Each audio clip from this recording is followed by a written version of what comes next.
Merci de nous rejoindre sur Canal 3 Bénin et dans votre journal dont voici les principaux titres. Au sommaire de ce 13h, nous sommes le 3 mai 2021. Le monde entier célèbre la Journée internationale de la liberté de la presse. Le Bénin a aussi célèbre ses professionnels des médias qui ne cessent de donner de visibilité à toute initiative. À l'occasion, le ministre de la Communication a livré un message à l'endroit des acteurs de la presse. Vous l'entendrez dès le début de ce journal. La partie turque a exprimé sa solidarité et son soutien aux fidèles musulmans de la commune de Djougou. C'est à travers un don de kits alimentaires mis à la disposition des personnes démunies des 12 arrondissements que compte cette commune. Vous aurez les détails.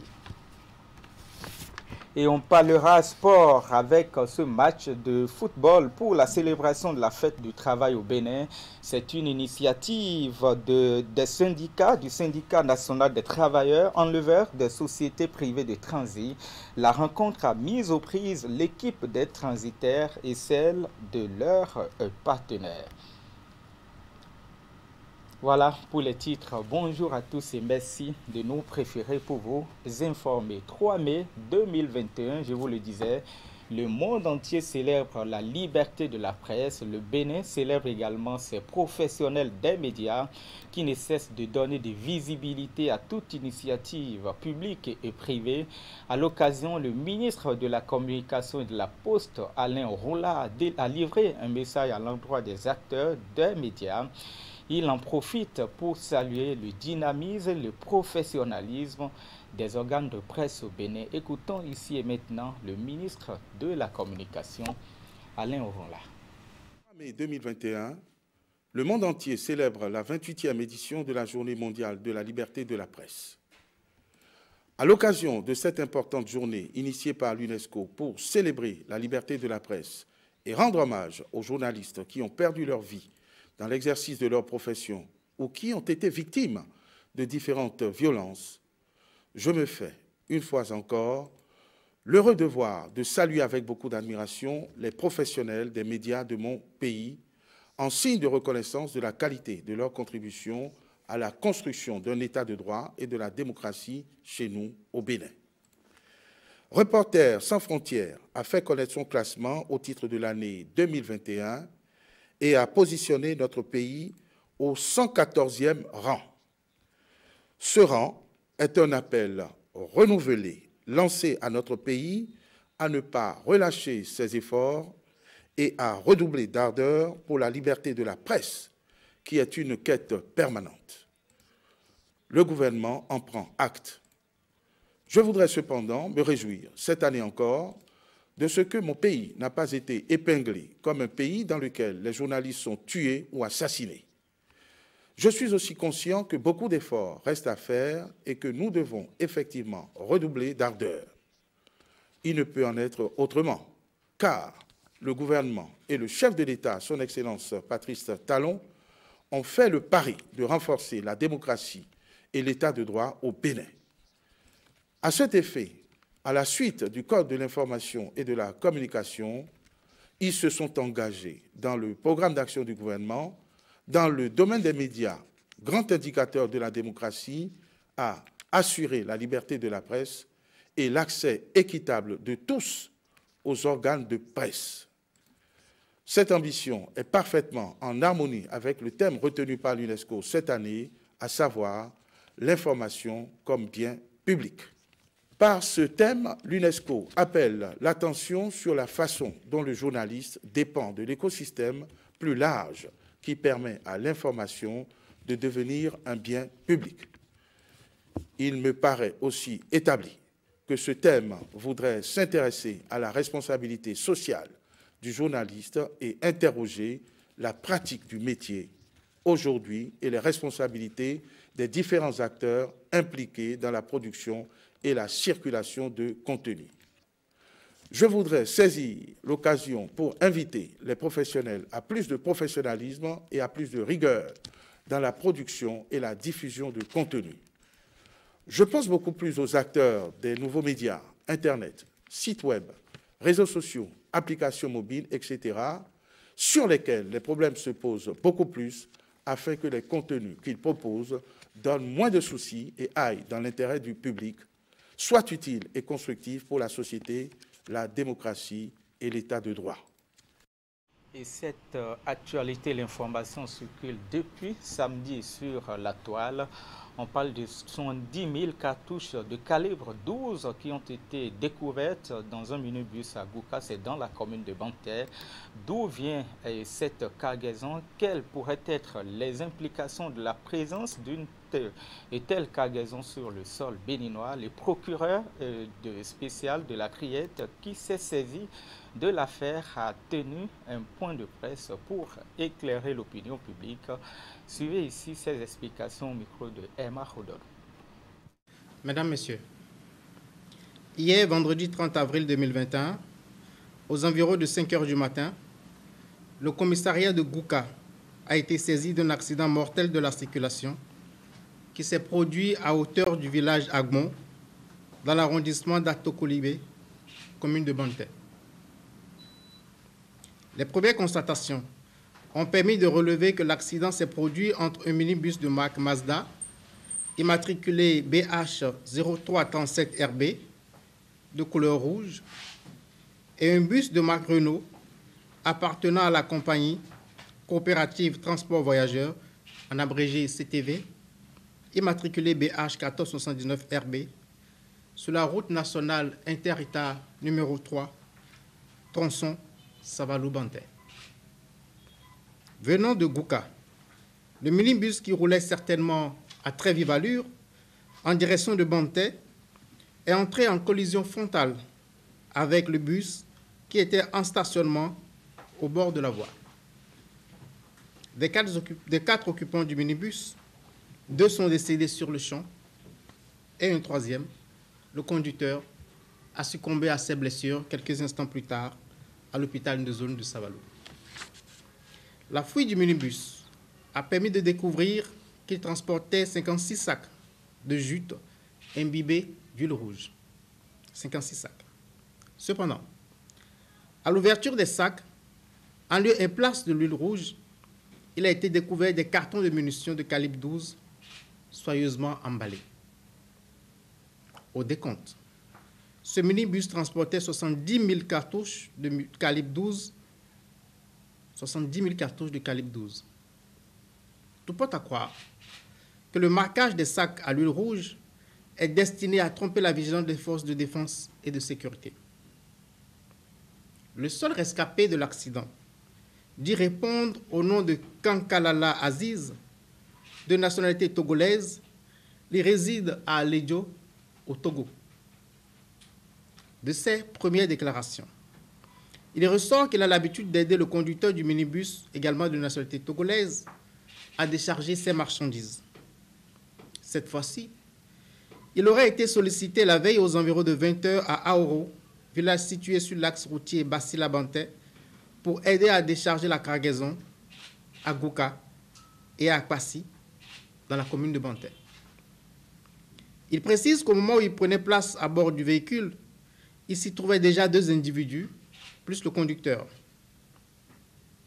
Mis au courant de ces événements, j'ai fait ouvrir une enquête en vue d'établir l'origine précise de la cargaison, le lieu de son chargement, le ou les expéditeurs, le ou les destinataires, leur motivation réelle, ainsi que l'usage auquel la cargaison est destinée. Les officiers chargés de cette enquête sont à pied d'œuvre et je garde un contact permanent avec eux. Je rappelle que ces faits interviennent dans un contexte où plusieurs actes de violence, d'attaque et d'agression ont été planifiés pour empêcher l'élection présidentielle du 11 avril 2021. Certains de ces actes ont malheureusement été mis à exécution et ont engendré de nombreux blessés graves au sein des forces de défense et de sécurité de notre pays, dont certains ont été atteints par des balles de calibre 12 et des armes de guerre dans les localités de Banter, Gouka, Akpassi, Savé, Papané, Tchaourou,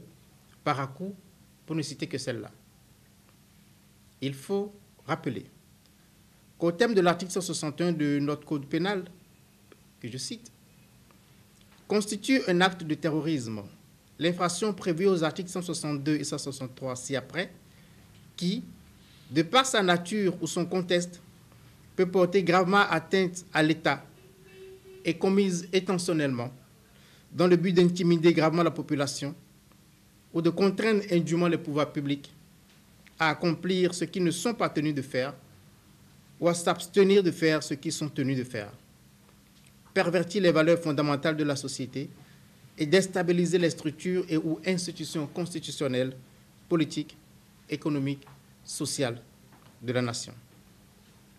L'article 162 du même code précise constitue aux conditions prévues à l'article 161 ci-dessus un acte de terrorisme, l'atteinte volontaire à la sûreté intérieure et ou extérieure de l'État, l'atteinte volontaire à la vie des personnes, à leur intégrité ou à leur liberté, ainsi que l'enlèvement ou la séquestration des personnes, la mise au point, la fabrication, le transport et la mise en circulation, et nous avons souligné, ou l'utilisation illégale d'armes, d'explosifs, de munitions, de substances explosives ou d'engins fabriqués à l'aide de telles substances.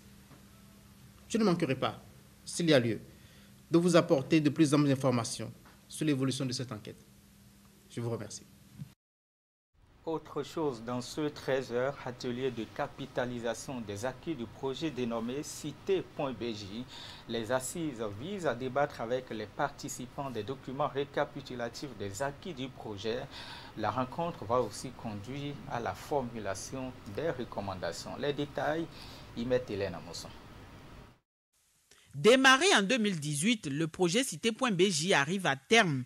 Initié pour impacter la participation citoyenne, le projet dans sa phase pilote a pris en compte les communes de Boï-Kontofo, Avant-Ankou et Bani-Kouara. Il a permis d'élaborer des outils numériques divers, lesquels ont aidé les citoyens à interagir avec les autorités locales. L'objectif étant de contribuer à l'accélération du développement à la base. Depuis 2018, nous mettons en œuvre un certain nombre d'activités et d'initiatives. Nous avons mis notamment à leur disposition des applications numériques qui permettent aux citoyens de pouvoir remonter diverses préoccupations. Ça peut être des plaintes, ça peut être des suggestions, ça peut être des propositions d'idées.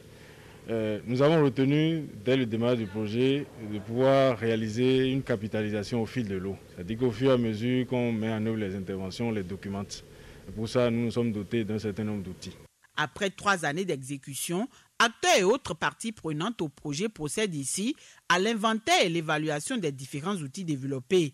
3e et dernier d'une série, cet atelier va permettre aux participants de peaufiner la rédaction des documents de capitalisation des acquis du projet.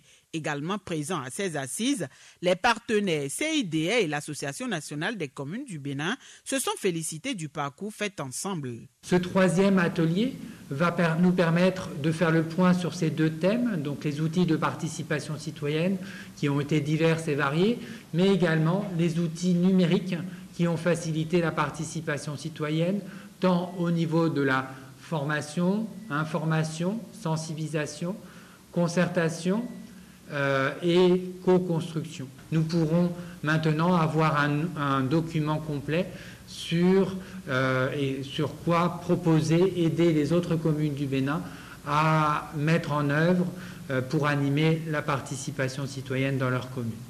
Nous avons bien fait, ANCB et CIDR, de partir d'un échantillon. Avec les 4 communes, nous avons bien mesuré l'utilisation du numérique dans la participation citoyenne. Nous avons relevé les difficultés et ces ateliers de capitalisation permettent de circonscrire les pas à poser lorsque nous voulons aborder la question de la participation par le numérique. Exécuté avec succès selon les acteurs, les différentes initiatives du projet ont intéressé et séduit plus d'un. Des structures et organismes ont même envisagé des partenariats selon la coordination. Pour la dissémination des acquis, l'équipe d'exécution pense organiser des ateliers régionaux pour partager avec les autres communes du Bénin les expériences vécues. La dimension genre, à en croire les responsables, sera dorénavant davantage prise en compte. Nous sommes en mai et vous le savez, le mois consacré à la célébration du travail dans le monde entier. Le 1er mai au Bénin, les travailleurs l'ont fait tant dans l'administration publique que dans le secteur privé. Le syndicat des travailleurs de la Bank of Africa l'a fait de belle manière et ceci en conviant le personnel à un séminaire qui a eu lieu à Majestic de Cotonou. La célébration cette année de la fête du travail par le syndicat des travailleurs de la Bank of Africa l'a été avec une particularité, l'organisation d'un séminaire syndical suivi d'un déjeuner. Réunis à Cotonou à l'occasion, les travailleurs de l'institution financière ont été entretenus sur le management de la qualité, gage de la prospérité de l'entreprise. Et pour que celle-ci prospère, les agents de la BOA sont conscients du travail qu'ils ont à faire de nouveau. La célébration de ce jour, au-delà du caractère festif, ne doit pas nous faire oublier les défis et les enjeux majeurs du monde du travail. C'est dans notre dévouement à y trouver les solutions que résidera notre mérite, tout comme l'ont fait nos professeurs du monde syndical. L'une des premières banques à s'installer au lendemain du choix d'un système démocratique par le Bénin, la BOA a survécu. Une survie due aux efforts permanents du personnel et des responsables de l'entreprise qui ont mis en avant une franche collaboration. Et c'est justement ce que salue la direction générale. Ce partenariat gagnant-gagnant qui est tissé entre la direction générale et le personnel permet de conserver au sein de notre institution un climat social apaisé, gage de réussite. Ceci est dû, entre autres, à la qualité d'écoute de la direction générale, toujours disposée à recevoir les doléances du personnel et à y répondre dans la mesure du possible. Pour y arriver, c'est que nombre de réformes et d'améliorations ont été observées.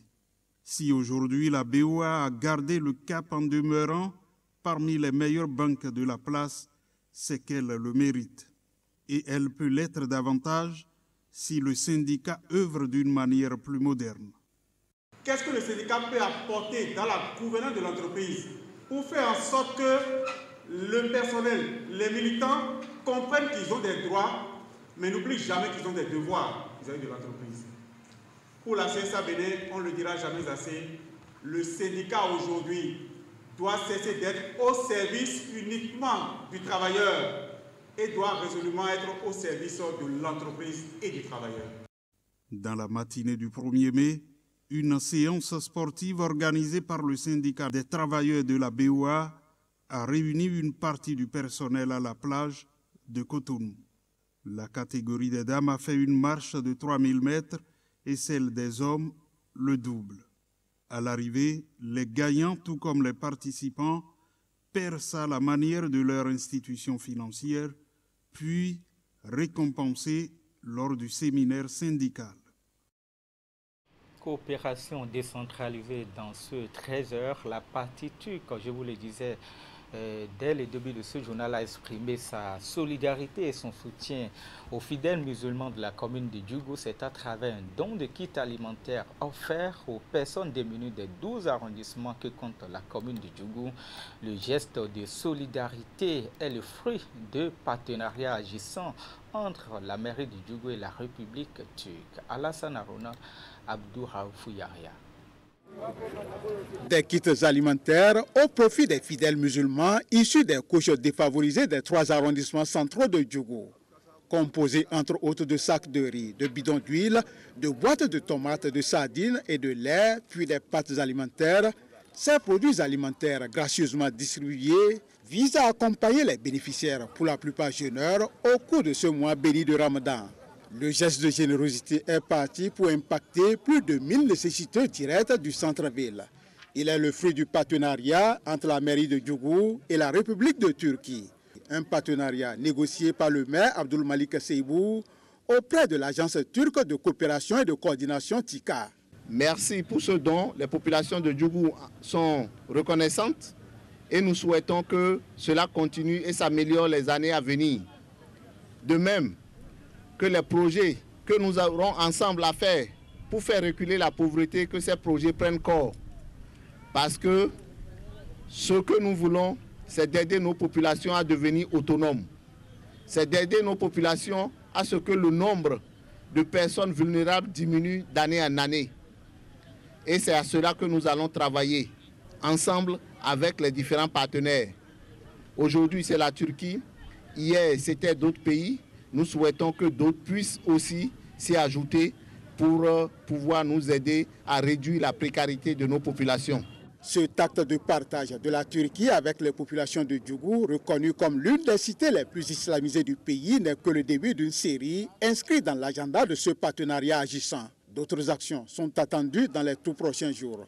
Vous savez que nous avons beaucoup de choses en partage avec la Turquie et nous voulons dynamiser cette coopération-là. Cela passera par des jumelages entre la commune et des villes de la Turquie. Cela passera par une présence plus forte de la Turquie à Djougou pour nous aider à faire reculer la pauvreté. Mais comme les choses commencent ce mois de Ramadan, la Turquie a voulu nous donner ces petits cadeaux-là pour pouvoir rompre le jeûne. C'est donc à juste titre que les bénéficiaires disent merci aux généreux donateurs. Nous sommes très contents des kits que nous avons reçus ce matin. Car ça va soulager un temps soit peu la fin du carême que nous sommes en train de poursuivre. Nous remercions le maire et ses collaborateurs pour l'effort qu'ils ont fourni pour que ce don soit à notre portée. Nous remercions les donateurs pour tout ce qu'ils ont fait. Ce qu'on a dit, c'est seulement de prier pour le maire, pour que le Tout-Puissant nous donne une bonne santé, qu'il soit toujours debout. Les partenaires, on ne peut que les remercier. Cette générosité de la partie turque ne s'est pas limitée aux seules populations des 3 arrondissements centraux de la commune. Celles des arrondissements périphériques bénéficieront du même geste dès ce dimanche. Et puis ce magazine de la rédaction dans ce 13h, l'ablution qui est un préalable incontournable chez les fidèles musulmans. Avant toute invocation du Tout-Puissant Allah, les fidèles de la religion islam y sont soumis puisque prescrite par le Saint-Coran. L'acte est quotidien et précède les 5 invitations à la prière de la journée.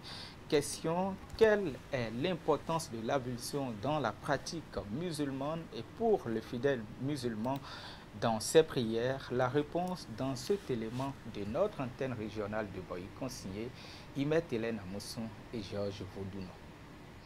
Obligatoire pour les fidèles musulmans, l'acte précède toute prière. Il prédispose le croyant à entrer en contact avec Allah le miséricordieux. L'ablution est une purification rituelle de certaines parties du corps avant certains actes religieux.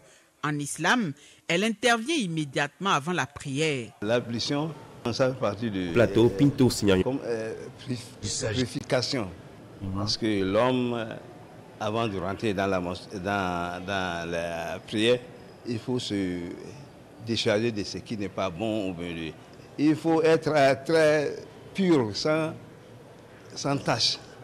L'ablution est devenue une prescription divine, obligatoire pour les musulmans. Une transition de force. Il faut forcément ça, parce que c'est la propreté.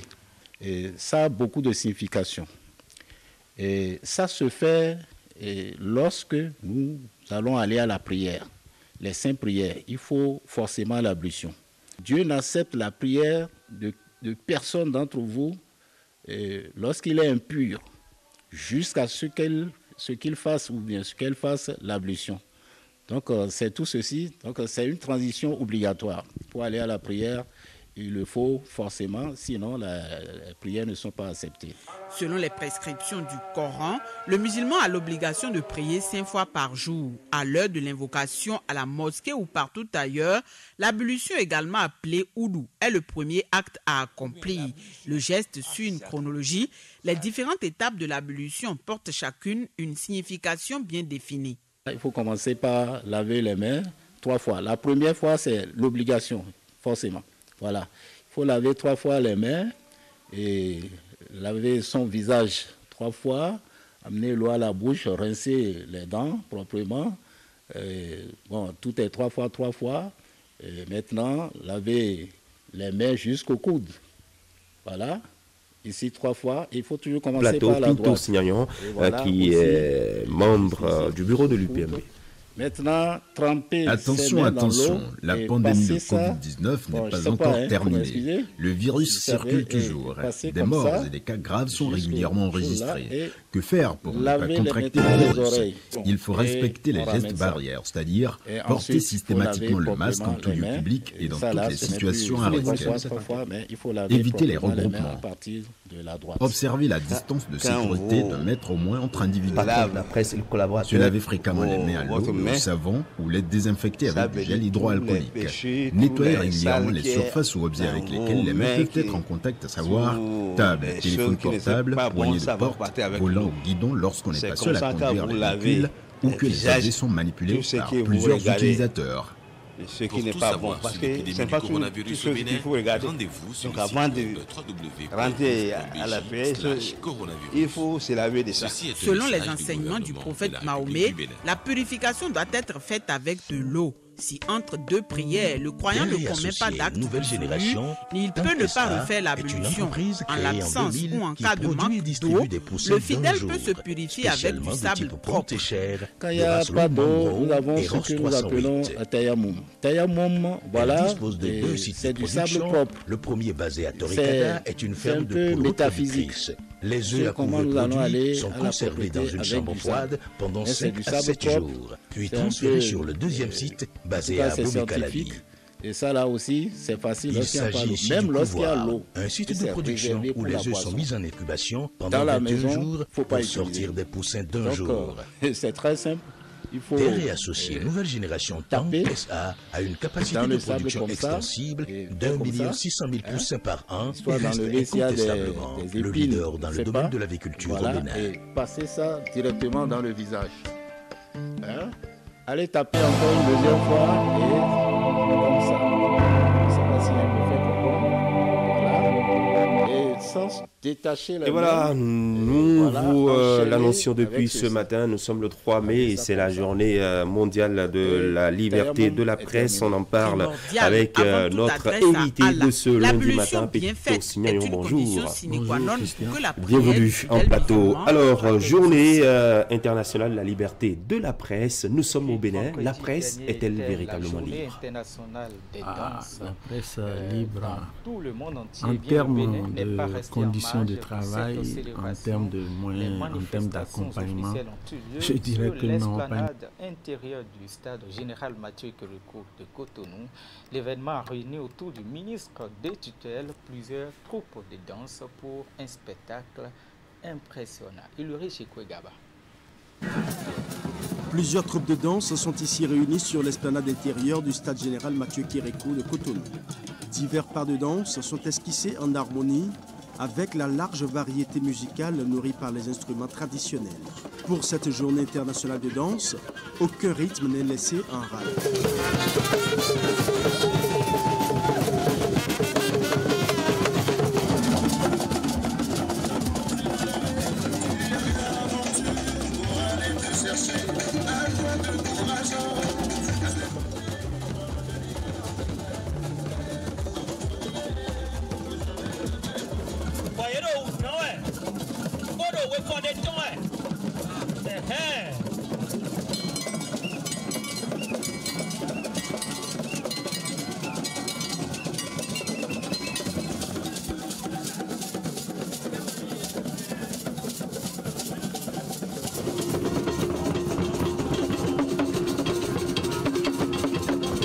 L'événement est rehaussé par la présence du ministre du Tourisme, de la Culture et de l'Artisanat. Jean-Michel Abimbola reconnaît la force et la vivacité de la diversité culturelle et musicale du Bénin. La création du Centre national de la danse devient aujourd'hui une nécessité au Bénin. Il est indéniable que notre pays regorge d'artistes et de professionnels au savoir-faire remarquable et compétents en la matière. Une telle structure qui va voir bientôt le jour permettrait de réunir tous ces talents en un lieu unique pour des formations diplômantes, des remises à niveau, des échanges de compétences. Notre ambition est d'enraciner et d'officialiser l'enseignement de la danse béninoise patrimoniale et contemporaine en lui offrant une place centrale et des bases nouvelles à travers un enseignement d'un niveau technique élevé qui va propulser les apprenants dans le monde de la danse professionnelle. À travers de beaux paysages présentés par les différentes troupes présentes, les danses du Bénin sont passées en revue sur ce podium aménagé pour la circonstance. Un merveilleux spectacle qui a charmé tous les invités venus partager ces rares moments où les danses populaires côtoient celles des couvents. Les sports, pour boucler la boucle, le syndicat national des travailleurs enleveurs des sociétés privées de transit du Bénin a organisé samedi 1er mai un match de football pour la célébration de la fête du travail. La rencontre a mis aux prises l'équipe des transitaires et celle de leurs partenaires. Voici maintenant le résumé de la rencontre avec Ali Moumouni et Derhon Kwevi. C'est à travers un match de football que le syndicat national des travailleurs enleveurs des sociétés privées de transit du Bénin a choisi de célébrer la fête du travail. Sur la pelouse du stade René Pleven de Cotonou 2, l'équipe des enleveurs en maillot blanc affronte celle de leurs partenaires de jaune tout vêtus. Et pour organiser ce rendez-vous de convivialité, il a fallu que tous les membres du bureau directeur mettent la main à la pâte. Je suis M. Aïnan François, je suis l'SG, le secrétaire général de SNEP Bénin. Et voilà, M. Léonzin Jude, qui est le secrétaire général adjoint. Nous avons le secrétaire général, le secrétaire administratif qu'on appelle Aguina David, qui est avec nous. Et le chargé à la revendication, M. Bégan, qui s'occupe de ma sécurité aussi. Et le premier responsable du port sec d'Alada, M. François aussi. Et le deuxième responsable du port mouillé. Voilà. Nous avons notre doyen, celui qui nous coiffe. C'est lui qui fut le premier secrétaire général des enleveurs. Et c'est lui qui m'a passé la main. Il nous a assisté aussi. Et je profite pour vous présenter aussi le haut conseil de notre syndicat, M. Tidimé, Antoine. Après le coup d'envoi de l'arbitre, ce sont les jaunes qui s'offrent les premières occasions. Mais inefficaces devant les buts, en ce début de rencontre, ils finissent par concéder un pénalty qui permet à l'équipe de SNEP Bénin de prendre l'avance. Quelques minutes après, l'équipe des partenaires revient au score, puis prend l'avance à son tour. Les deux équipes rentrent au vestiaire sur le score de 3-1 au profit des jaunes. Dans le second acte, ils font le break en inscrivant le 4e but, mais leur hôte en face ne lâche rien. Ils réduisent à 2 reprises le score et s'inclinent malgré tout. Score final, 4-3. Je suis très content de la façon dont s'est déroulé le match, parce que les deux équipes ont livré un match plaisant. Le score le reflète déjà. Les travailleurs, c'est le SNEP, c'est le port, c'est le Bénin qui gagne en gros. C'est vrai, aujourd'hui nous avons perdu. Vous-même voyez le score, c'est à 4-3.